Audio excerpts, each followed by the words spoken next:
BRS నేత Patancheru MLA Gudem Mahipal రెడ్డితో పాటు ఆయన సోదరుల ఇండ్లు పరిశ్రమలలో సోదాలు నిర్వహిస్తున్నారు ఈడీ అధికారులు.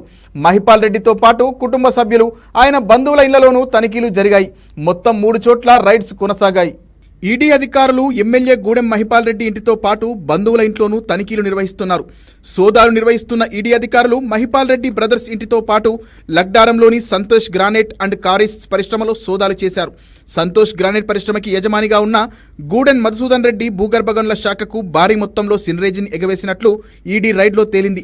72.87 లక్షల మెట్రిక్ టన్నుల మెటల్ని తవ్వేసి కేవలం 8.48 లక్షల మెట్రిక్ టన్నులకే సీనరేజ్ చేయించినట్లు బయటపడింది. సీనరేజీ పెనాల్టీ కలిపి గతంలో మధుసూదన్ రెడ్డి కేవలం 341 కోట్లు చెల్లించాలని మైనింగ్ అధికారులు నోటీసులు ఇచ్చారు. ఇదే కేసులో గతంలో మధుసూదన్ రెడ్డి జైలుకి వెళ్లి వచ్చారు. కొందరు బినామీ పేర్లతో మైనింగ్ వ్యాపారాలు చేస్తున్నట్లు ఈడీ అధికారులు గుర్తించారు.